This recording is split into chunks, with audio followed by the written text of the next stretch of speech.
Hey guys, this is Faust, and I am here again painting the same model that I painted last video because it's literally like 5 seconds after I ended that video.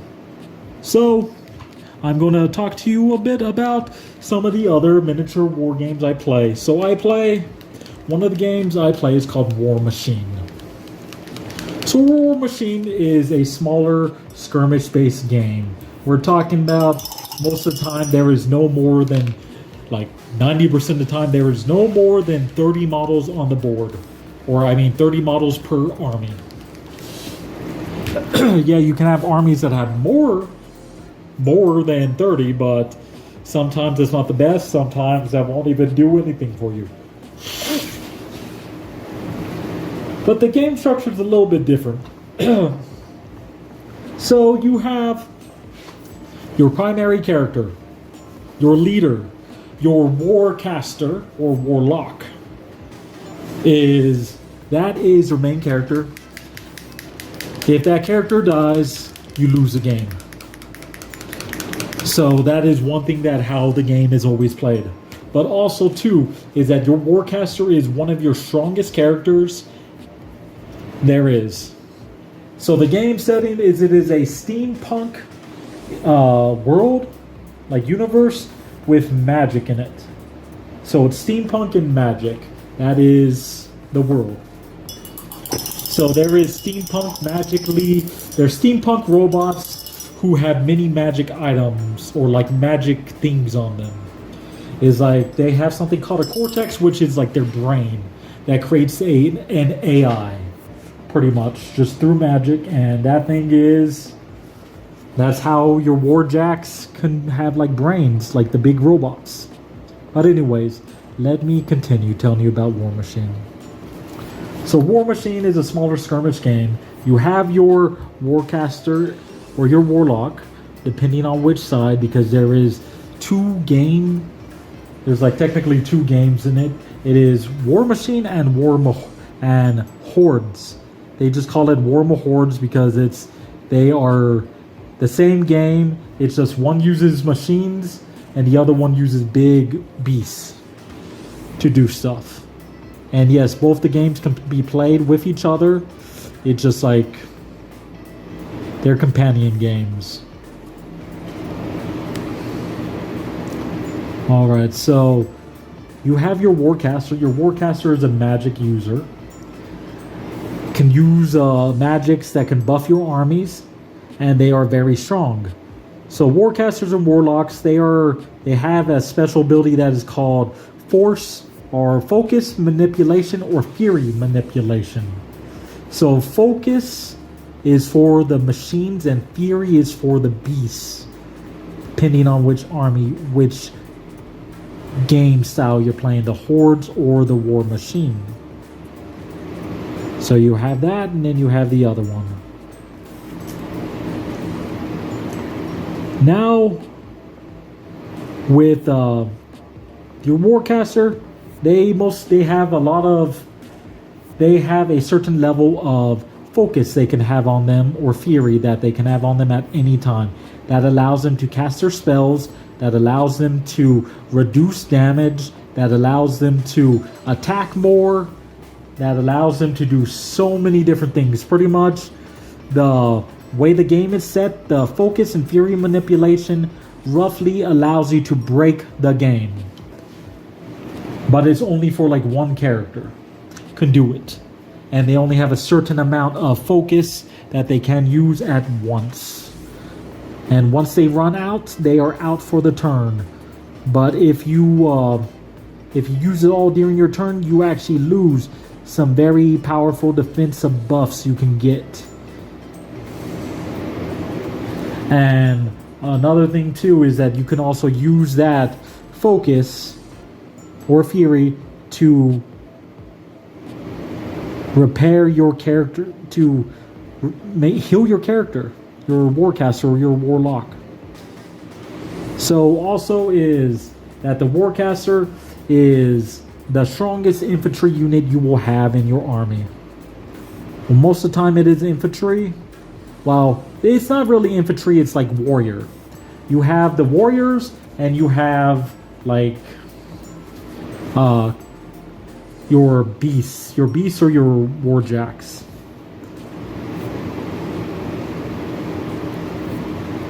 So your warcaster is usually always a warrior model, which is, yes, there is exceptions, but we'll get to that later. So yeah, your warcaster does everything. Is like, that is your primary, your army is made around your warcaster. When you make a warcast, not when you make one, when you choose one, you build an army geared towards them, because they have different buffs, they have different abilities. They are, yeah, that is their own personal little force you make for them, just so that they are better. And then you have, after that, you have warjacks or war beasts. So there is multiple categories for war beasts and warjacks. So war beasts have a unique one that is called small war beasts, which are like little models that use the same base as an infantry, as a warrior model. So a base around this, like 25 inches, while technically a 30-inch base that they have. So they are the smallest war beast there is, and they have like a few life. And their life isn't just counted off and in like a line. You have like 1, 2, 3, 4, 5 damage. No, it's set up in a grid, so you have like 1, 2, 3, 4, 5, 6, 1, 2, 3, 4, 5, 6. And then each one of them is like, when you take damage, they roll like, where is it allocated, and it goes through there. And then you have systems that are in that. So the systems are the systems of your warjack. So like your warjack has like the left arm, the right arm, the movement, the cortex, things like that. And then as you roll the dice, the damage is allocated to one of those, randomly to one of those columns, and it deals damage. So sometimes somebody can strike you and do a lot of damage, that where it fills up that column, and then it rolls over to the next column, and it just keeps doing damage like that. And then you can knock out the warjack's systems and things like that, and literally make the warjack where it's still alive, but it's kind of useless. So the warjacks, okay, now there is the light warjacks and war beasts. So light war beasts, they're around size like this. It's a 40 mil base that they have. They, in the game lore, they are around 8 or like 6 to like 8 feet tall. 6 to 8 feet tall, roughly. So they are a little bit bigger than warrior models. Sometimes they're the same size as warrior models, but those ones are usually, they are support warjacks. So they do things to support and help out your army or your warcaster or whatever you have at the time.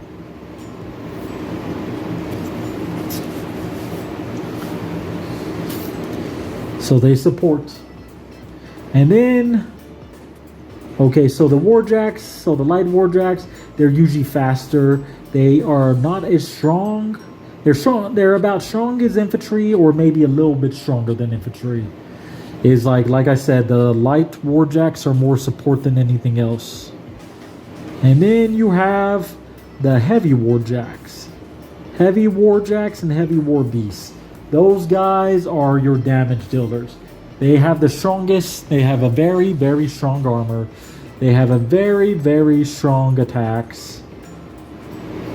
And they are a large model. They're on a 50 millimeter base. And they are usually, like game lore and model size, let's say regular, like this guy is say 6 feet tall, just let's say. And then you have, so you have this guy 6 feet tall. Then you have your light warjack, which is noticeably bigger.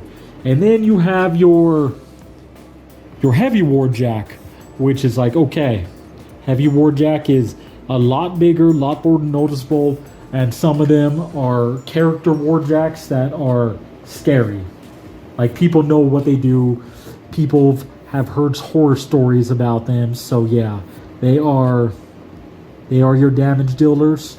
And most of the time people use light warjacks. It's pretty much like bait or a way to prevent your warjacks from being charged or alpha striked. So light warjacks are, like I said, the support. They can do a lot, but they can also not do a lot, depending on what you pick. But the heavy warjacks, they're the guys that do the job. They're the guys who come tear up the street when you need to do reconstruction. Yeah, they're your guys that do your damage. They're your guys that do your bidding. That's the heavy warjacks. Yeah, and then they have more armor. They have more strength. They're just better than light warjacks, and they're your real damage dealers. So think of them as like a dreadnought, like a melee or gun dreadnought. It can do some damage, and all you have is just infantry.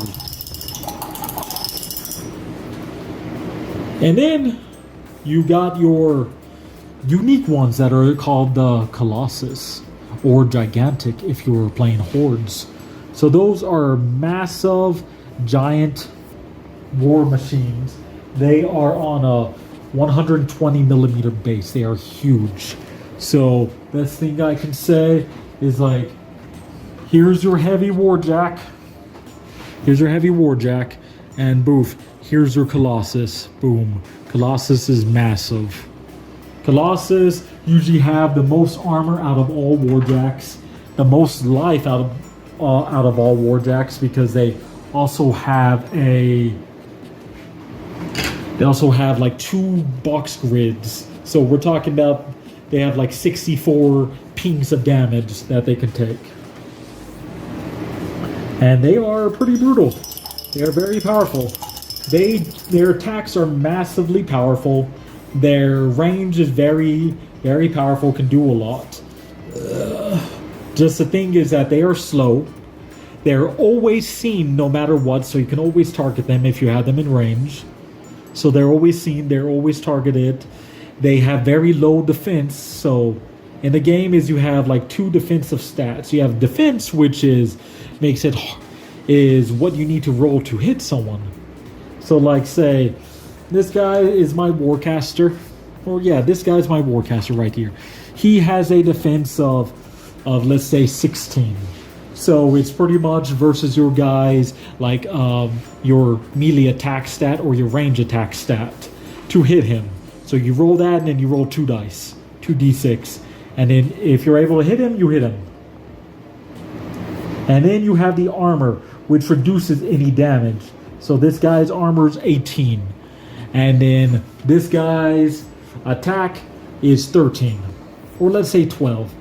Okay, so and then on 2 dice you need to roll at least a 6 to meet his armor. Anything over that will cause damage to him. Because if you meet armor, it does nothing, but if you exceed armor, that's when it does damage.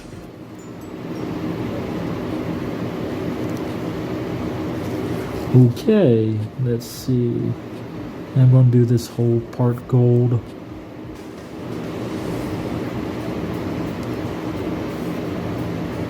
So yeah, those are the 2 stats. So the Colossus, they are massive strength. So let's say their base attack is usually like at least 20. That is massive. Most armors in the game don't even exceed 18. So you at least have 2 damage on top of their armor. So it's dice plus 2. So whatever you roll is going to be your dice and plus 2 damage on top of it. So we're talking about, that is massive damage right there. But the problem with warjacks and war beasts is they can only attack so much a turn. So they usually have like say my army, it's Retribution of Syra. So I am using Helios Helios, the Colossus Warjack. Massive Warjack.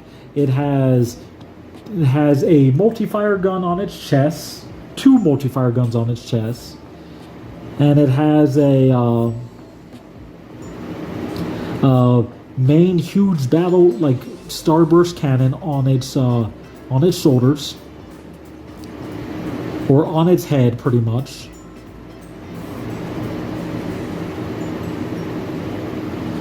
And then it has its 2 fists. So the 2 fists, they can so most of the time they can attack with all their weapons. So you shoot all you can, and then you start attacking with your melee. So you get your 2 initial attacks for each arm, and then if you have any focus on it, you can pay the focus to attack more. And Warjacks can only have 3 focus on them at any time, unless special rules apply. And then so he is able to attack a bunch, but the thing is that they technically, yeah, they attack a lot, but dude, we're talking about, if you're in melee, you have 7 attacks. So if you're going to take out a group of infantry, of 10 infantry, yeah, you just took out 7 of them if you hit them all. So the one problem about Colossi is that they just don't have a lot of attacks. They're hard to take out, but their attacks they can be overwhelmed because their base is so massive, you can literally have so many models attacking. Okay, then you have your groups of infantry, your units. So your groups, your units. So most of them are just generic name units. So they do certain things. Like my army, Retribution of Syra, one unit that they have, it is called the Dawn Guard. So the Dawn Guard is like a special group inside the faction, and they're all heavy armor warriors. Like literally, that is their only purpose, is to be warriors. So that's what they do. They fight, and they're really good at it. But they are more of an elite unit. So they are expensive, but they are, a lot of times they're worth it because they are pretty good. Then you have some character units. So that's just a generic unit. Then you have a character unit like the Spears of Syra. They're pretty much they're a group of 3 chicks that are assassins. They're extremely hard to hit. They have like no armor, but they have a way that they can revive each other, and they also have a way to, like, if you deal any damage to them, that they are able to move, like pre-game, or not pre-game, but pre-turn move, and then attack. So yeah, they can deal a lot of damage if they are not killed. Like massive damage if they're not killed.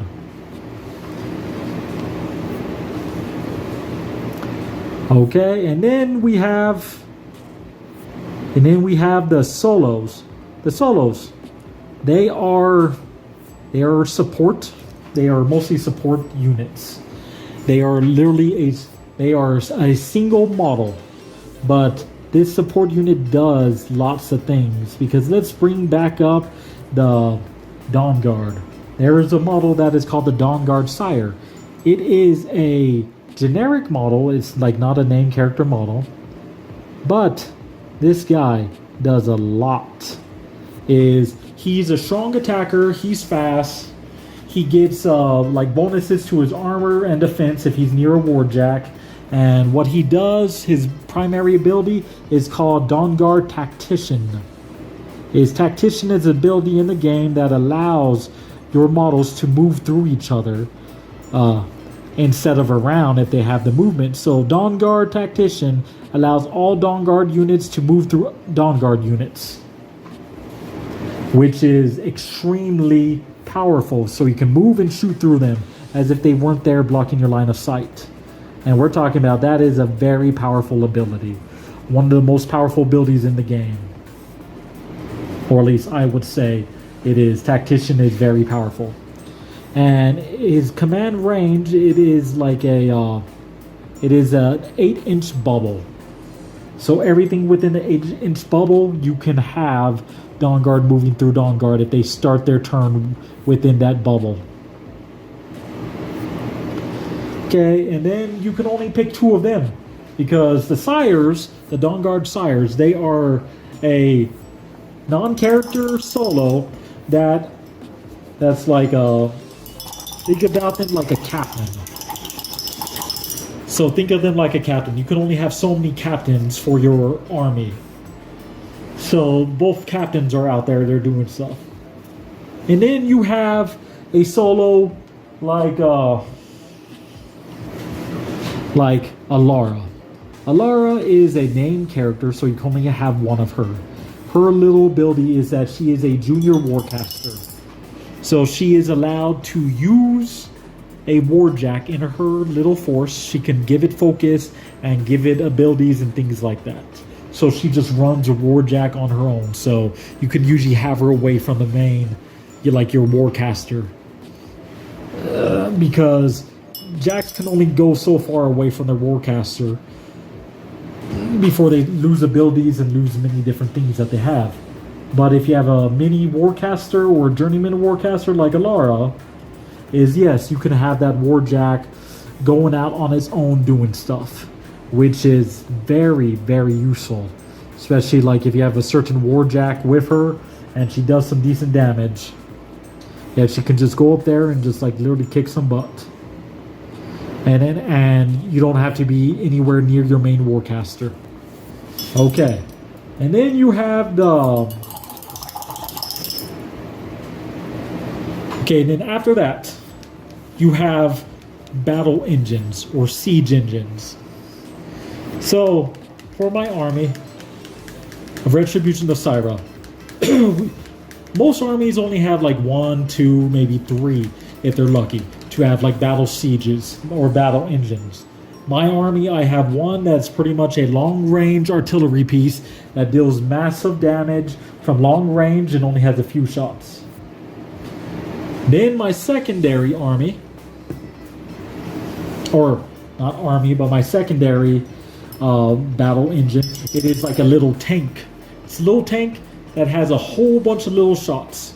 It's a tank that is like anti-infantry tank. Can go there and just shoot up like crazy. Just deal massive damage to everyone. It just goes there and it just has like 3 machine guns on it, and then it has a hard point that acts like a shield and a battering ram. So yeah, they can... That tank, that Dawn Guard Triton, that's what's the name of the tank. That thing is very powerful. It is very powerful and it does a lot. I'm talking about a lot, dude. It is when the Retribution of Syra, before they had that, they were not a competition worthy faction. Then when they got the Dawn Guard Trident, my goodness, they literally became that model literally pushed them into a competition winning army. Just that piece, just how much shots it can do, how much damage it can take, how strong its armor is, how it can literally be in the fray of fighting, the support that it gives to your infantry. So like that tank, it pretty much has fly. So it can move over any model as if it wasn't there. And it also has another ability that says models can move through this model if they have the movement to get past it.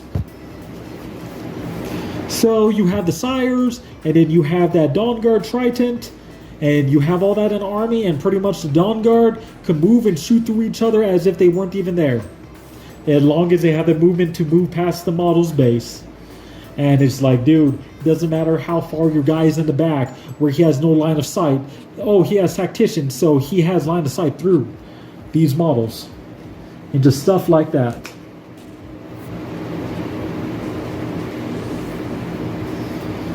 And yeah, and the abilities that it gives, it also has an ability that is called, it has a few abilities. It's like gives itself a little force field that makes it harder to hit. And then it has an ability that's pretty much where it can pick you up and move any model within range 2 inches, like once per turn. So it's just like, oh, hey, you're right here. I'm actually going to push you up a little bit more. Boonk. So that really helps. Like having that little 2-inch buff could literally make or break like a fight. Because you have that little 2-inch bump.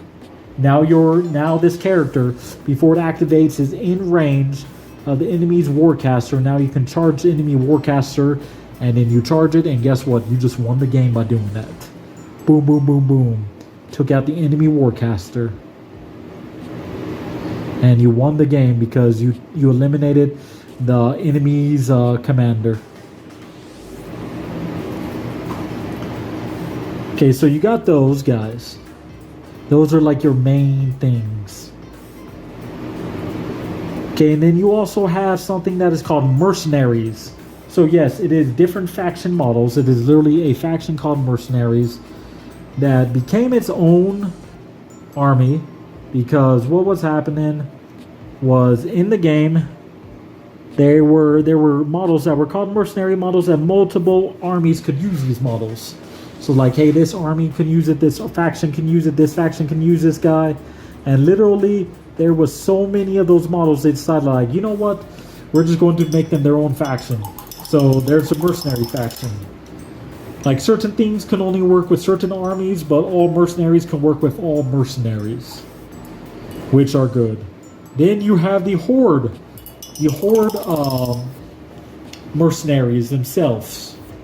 I forgot what they're called right now. But the minions, yes, horde minions. Horde minions are just the mercenary versions of it's the horde's version of mercenaries. Yeah, they both start with M's.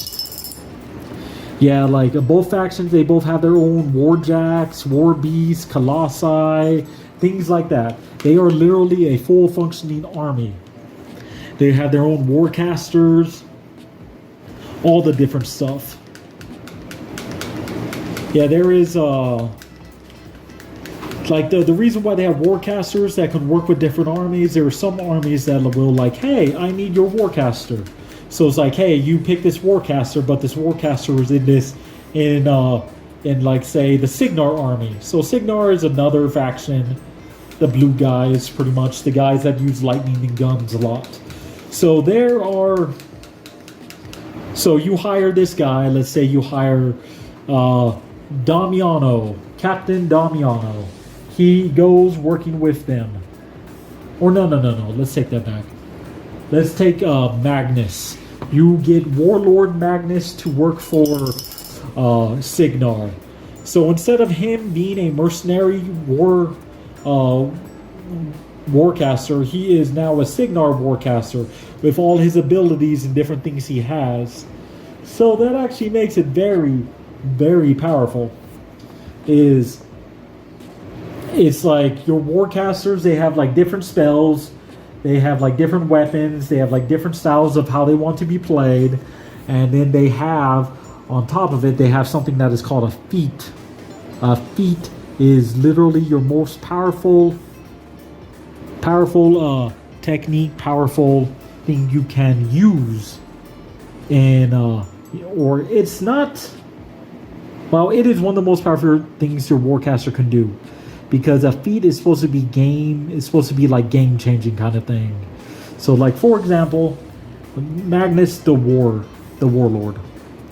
Magnus is his ability, like his spells are mostly defensive spells to help buff your units, your characters, and your warjacks. So he is all about buffing up his army and keeping them protected, and making them strong. So he has that. Then his feat. His feat is seems weird, but it is actually very, very powerful. It is so. His feat is you choose two sides of the board. The enemy cannot advance, charge, or move at any way to that side of the board. So all you need to do is choose two sides. What most people usually choose is the side their army is coming from, and the side that their army is like closest to. So those are the two sides, and the enemy faction cannot move at all to it. Cannot advance, cannot charge, cannot do anything towards that direction. Which is very powerful because you could literally set it up that where you can get the alpha strike. And then you attack, you deal some damage, and kill everything except for what is left.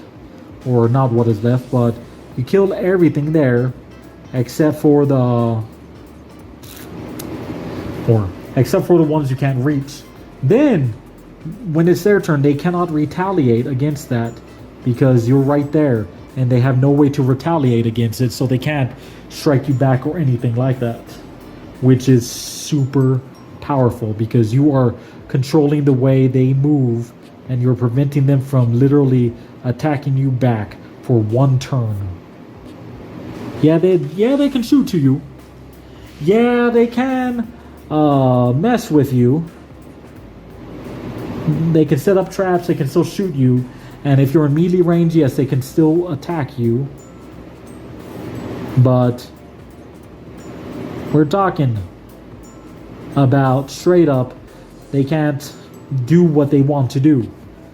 Or you can get another one like Damiano, Captain Damiano. He's more of an infantry commander instead of a warjack, warcaster. So his thing is he's about really buffing infantry and making them better. Mostly the steelhead infantry. Because he is a steelhead and he makes steelheads better. Steelheads are pretty much a mercenary group. A mercenary group that have different companies and they all fight. Yeah, they are like kind of basic soldiers. Just think about basic soldiers. Like with halberds and guns, and that's all they are. They're just basic soldiers that can do stuff. Damiano makes him so much better. So his ability is that he turns everyone within his command range. They get, or not command range, control range. Control range is even further than command range because it's based off, it is double your focus number by inches. So his command range is like 12 inches. So everyone in a 12-inch bubble around him now currently gets +3 armor, +3 strength, cannot be pushed, moved, pulled, or placed anywhere. So they can only be moved when they activate, which is actually really good against many different armies that want to move your guys around or manipulate stuff where they can move your guys in range and then they can attack you. Most of the game is melee. Melee is one of the biggest things, so you're always trying to get enemies into melee so you can eat them alive. So with that, is that feat is very powerful. So feats are very powerful. Like another feat that doesn't seem too powerful, but it's actually very powerful when you think about it.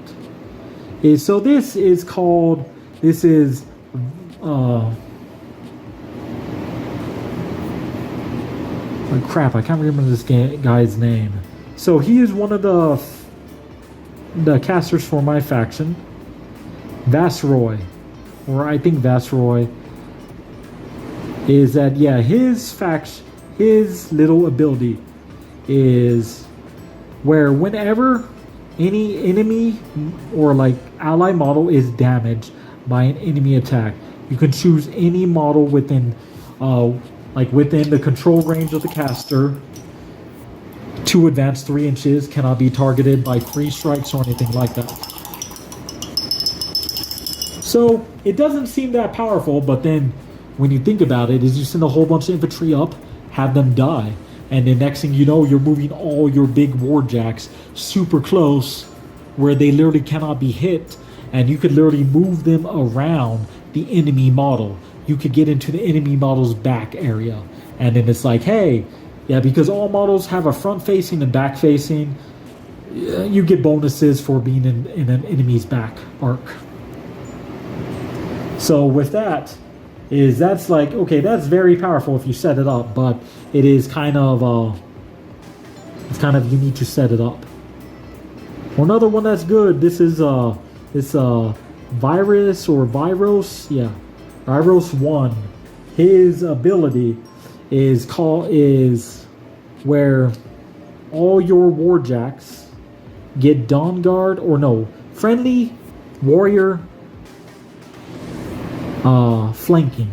So what flanking is that it's an ability that allows your guys to, that when they are in melee with a friendly faction infantry warrior model, it doesn't have to be infantry, it just has to be a warrior model, so that's Cav 2, is that they get 1 extra dice to attack, and they get +2 to their attack roll.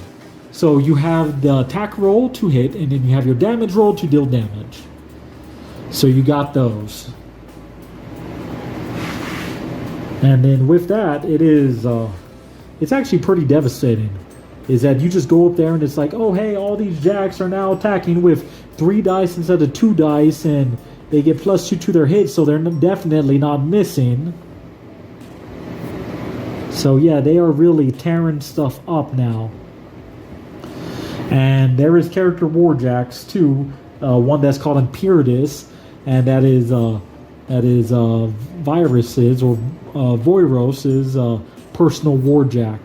So that guy is a beefy hardcore fighter. I'm talking about that sucker will tear you up. Will tear you up, turn you into salad, and sell you off for scrap metal. And that guy is powerful, and then with that is, my goodness, he is stupid powerful. Like, we're talking about straight up, he will eat you alive. He will leave nothing left of you. It's scary. It's pretty damn scary how powerful that attack, like a feat like that, does. So feats are game-changing things. But alrighty then, guys. I've been talking for quite some time, painting a few models, so I'm going to let you all go. Thanks for watching, like and subscribe, and remember, always love the Kellhound. Hey guys, thanks for watching that video. I hope you like it. Like and subscribe, share this, help the channel grow. I want to make this an actual thing and make this like my main job. But anyways, remember, most importantly of all, always love the Kellhound. You all take care now.